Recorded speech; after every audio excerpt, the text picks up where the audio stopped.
بچوں کو قتل نہیں کرنا، عام شہریوں کو قتل نہیں کرنا، بوڑھوں کو قتل نہیں کرنا، مندر، کلیسا، گرجا، گردوارہ نہیں گرانا۔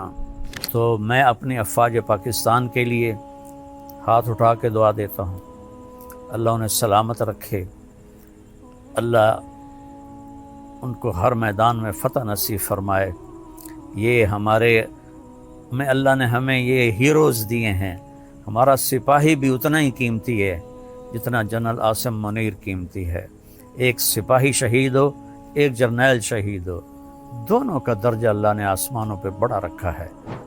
اور میں نے ایسے ایک چھوٹا سا کلپ سنا، میں عام طور پہ سنتا نہیں ہوں، کہ ان کے گھروں میں لاشیں بھیجو تاکہ ان کے گھروں میں بھی چیخ و پکار مچے۔ اللہ کے بندو، ہمارے گھروں میں جب شہید کی لاش آتی ہے تو دیگیں چڑھائی جاتی ہیں، جشن منائے جاتے ہیں، پورے گاؤں والے آ کے مبارک دیتے ہیں۔ اور آخر میں ایک اپیل کرتا ہوں کہ یہ جو ہمارے ملک میں انتشار ہے سیاسی، اس کو اللہ کے واسطے ختم فرما دیں اور آپس میں ایک ہو جائیں۔ یہ اگر آپس میں بھڑنا بھی ہے تو دشمن سے نمٹنے کے بعد ابھی ایک ہو جائیں اور یہ سیاسی اختلاف مٹا دیں۔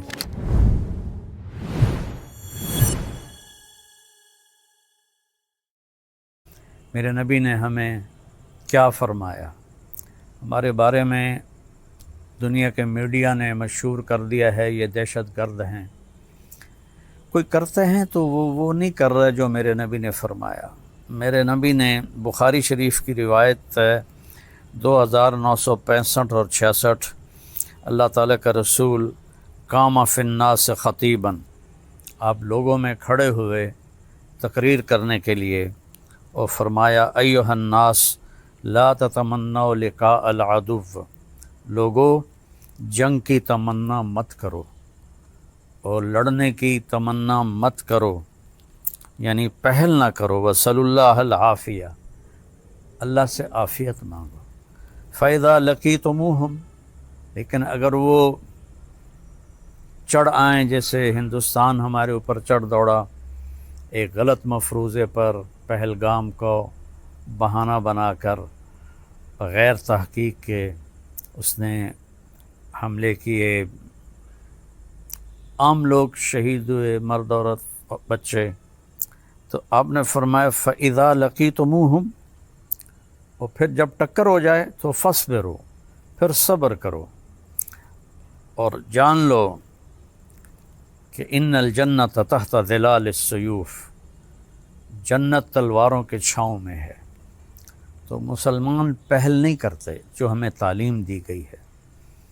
اور پھر اس کے بعد جنگ کیسے کرنی ہے صرف ہمارے نبی نے بتایا ہے، اور کسی کے پاس کوئی اصول کوئی نہیں۔ میرے نبی نے فرمایا درخت نہیں کاٹنے، فصلوں کو نہیں جلانا، عورتوں کو قتل نہیں کرنا، بچوں کو قتل نہیں کرنا، عام شہریوں کو قتل نہیں کرنا، بوڑھوں کو قتل نہیں کرنا، مندر، کلیسا، گرجا، گردوارہ نہیں گرانا، اور مندر کے پجاری، کلیسا کے پادری، گردوارے کے گیانی، ان پر ہاتھ نہیں اٹھانا۔ یہ اصول کسی نبی نے نہیں بتائے، ہمارے نبی نے ہمیں یہ اصول بتائے۔ احد کی جنگ میں حضرت ابو دجانہ رضی اللہ تعالیٰ عنہ دشمن کو چیرتے ہوئے پیچھے پہنچے ان کے، تو عورتیں کھڑی تھیں، وہ ان کو دیکھ کے بھاگیں، لیکن ہندا ڈر کے مارے بھاگ نہ سکی، تو ایسے اس کے سر پہ تلوار رکھی، اس نے چیخ ماری، آپ نے تلوار پیچھے ہٹا لی۔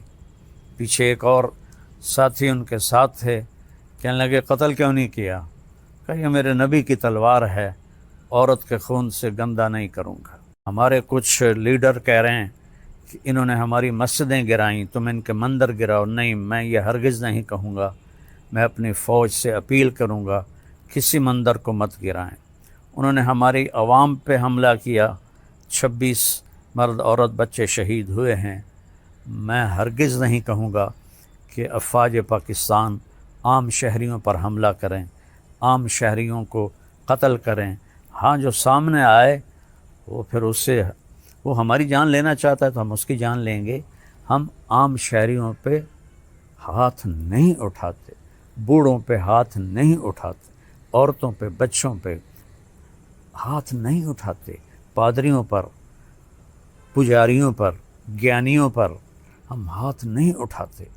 کسی مندر، گرجا، گردوارے کو چھیڑنے کا ہمیں حکم نہیں ہے. یہ اسلام کا پیغام ہے.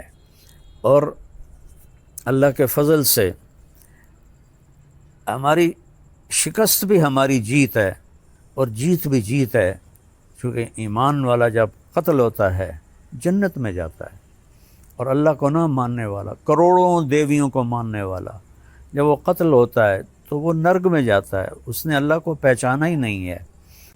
اور میں نے ایسے ایک چھوٹا سا کلپ سنا، میں عام طور پہ سنتا نہیں ہوں، کہ ان کے گھروں میں لاشیں بھیجو تاکہ ان کے گھروں میں بھی چیخ و پکار مچے. اللہ کے بندو، ہمارے گھروں میں جب شہید کی لاش آتی ہے تو دیگیں چڑھائی جاتی ہیں، جشن منائے جاتے ہیں، پورے گاؤں والے آ کے مبارک دیتے ہیں. تم شہید کی ماں ہو، شہید کی بیوی ہو، شہید کے بچے ہو. یہ حال دعائی تو تمہارے ہاں پڑتی ہے، چونکہ تمہارے سامنے موت کے بعد کی زندگی کوئی تصور ہی کوئی نہیں ہے. ہم تو شہادت ہے مطلوب مقصود مومن، نہ مال غنیمت نہ کشور کشائی. ہمارا شاعر علامہ اقبال ہمیں سنا گیا، میرا نبی سنا گیا ہے. تو ہم ملک فتح کرنے کے لیے نہیں لڑتے. جو مسلمان بادشاہوں نے کیا وہ اسلام کا سمپل نہیں ہے. بادشاہ ہوتے ہیں، وہ ہندو، سکھ، عیسائی، دہریہ، ان کا کام اپنی حکومت قائم کرنا ہوتا ہے. تو میں اپنی افواج سے ہاتھ جوڑ کے اپیل کروں گا، کسی مندر پہ حملہ نہ کریں، کسی گردوارے پہ حملہ نہ کریں، کسی گرجے پر حملہ نہ کریں، کسی شہری آبادی پہ حملہ نہ کریں، ان کے فوجی ٹھکانوں پہ حملہ کریں. جب انہوں نے زیادتی کی ہے تو اب اللہ نے ہمیں اجازت دی ہے کہ ہم اس کا جواب دیں. ہم ظالم نہیں ہیں، ظالم ہندوستان والے ہیں کہ انہوں نے اس طرح ایک واقعہ خود کروایا اور پھر ہمارے اوپر چڑھائی کر دی. تو میں اپنی افواج پاکستان کے لیے ہاتھ اٹھا کے دعا دیتا ہوں، اللہ انہیں سلامت رکھے، اللہ ان کو ہر میدان میں فتح نصیب فرمائے. یہ اللہ نے ہمیں یہ ہیروز دیے ہیں. ہمارا سپاہی بھی اتنا ہی قیمتی ہے جتنا جنرل عاصم منیر قیمتی ہے. ایک سپاہی شہید ہو، ایک جرنیل شہید ہو، دونوں کا درجہ اللہ نے آسمانوں پہ بڑا رکھا ہے. تو میں افواج پاکستان کے لیے دعا کرتا ہوں، ایئر فورس کے لیے دعا کرتا ہوں، نیوی کے لیے دعا کرتا ہوں، سب کے لیے دعا کرتا ہوں. اور آخر میں ایک اپیل کرتا ہوں کہ یہ جو ہمارے ملک میں انتشار ہے سیاسی، اس کو اللہ کے واسطے ختم فرما دیں اور آپس میں ایک ہو جائیں. یہ اگر آپس میں بھڑنا بھی ہے تو دشمن سے نمٹنے کے بعد ابھی ایک ہو جائیں اور یہ سیاسی اختلاف مٹا دیں. اللہ آپ سب کی حفاظت فرمائے کہ آپ کی زندگی ہماری زندگی ہے، آپ کی حیات ہماری حیات. ہم پہلے آپ کے لیے دعا کر رہے ہیں، پھر اپنے بچوں کے لیے دعا کر رہے ہیں. پاکستان زندہ باد. السلام علیکم ورحمۃ اللہ.